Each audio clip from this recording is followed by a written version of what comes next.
मेरी प्रजा का ख्याल रखेगा। अब ये भेड़ चराने वाला चरवा परमेश्वर अपने प्रिय दास शमूएल को कहता है, जा यिशै के घर में जा और वहां पर उसके बेटे का अभिषेक कर। शमूएल परमेश्वर का प्रिय दास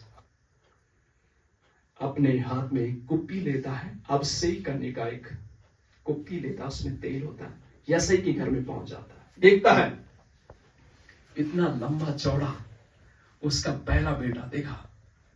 शमूएल के मन में आया, हाँ यही है राजा, जाके उसका अभिषेक करता हूं। जैसे गया, परमेश्वर ने कहा ये नहीं है। शमूएल के हाथ में कुप्पी होगी, डालने वाला ही होगा। परमेश्वर उसके कान में कहा, नहीं शमूएल ये नहीं है। कितना निराश हुआ होगा। एक तो वो बड़ा यिशै का बेटा सोच, अरे मैं राजा बनने जा रहा हूं, खुशी होगी उसके मन में। लेकिन यहां पर एक डालने वाला होगा। मैं जस्ट इसको कोशिश कर रहा हूं आप लोगों को इसको नरेट करने की। डालने वाला होगा, लेकिन उसका हाथ रोक दिया। हाथ थोड़ा सोचिए। फिर उसने दूसरे की ओर नजर मारा, ओ लंबा चौड़ा हैंडसम, बात करने में भी अच्छा, हाँ यही है। शमूएल जैसे गया वहां पर डालने वाला होगा, परमेश्वर ने रोक दिया, नहीं ये नहीं। अब शमूएल खुद ही निराश हो गया, प्रभु मैं क्या आप मुझे पागल तो नहीं बना रहे, ऐसा क्यों हो रहा है। फिर उसने दूसरी की ओर देखा, हाँ ये तो और भी हैंडसम है, शायद ये है। जैसे जाता परमेश्वर से रोक देता। ऐसे करते करते 7 लोगों के पास कुप्पी लेके चला गया। परमेश्वर ने उसे रोक दिया। आप थोड़ा सोचिए, शमूएल परमेश्वर का दास खुद डर और भय में आ गया। ये 7 हैंडसम लड़के मुझे पकड़ करके मार ना दे, बोले बेवकूफ बना रहा हमको, भाइयों में लड़ाई कराएगा हमारी।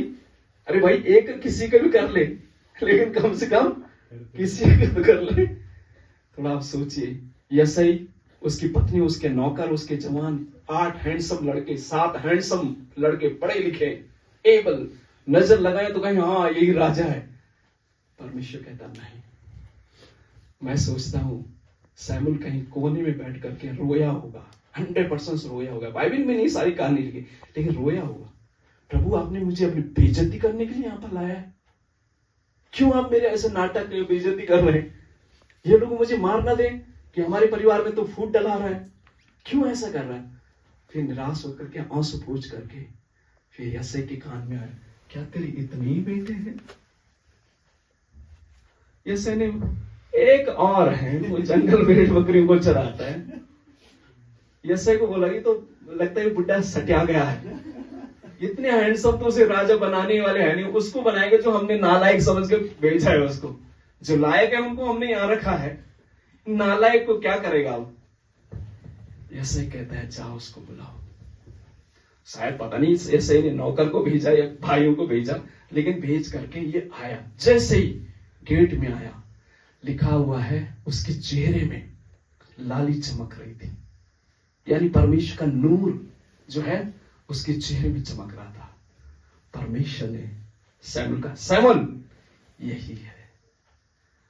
और भाइयों के सामने दाऊद का क्या होता है, अभिषेक होता है। आप थोड़ा सोचिए, भाइयों के मन में कितनी जलन आई होगी। पिता भी चिढ़ गया होगा, मां भी चिढ़, नौकर भी चिढ़ गए होंगे, क्योंकि नौकर को इतना प्यार नहीं था इससे।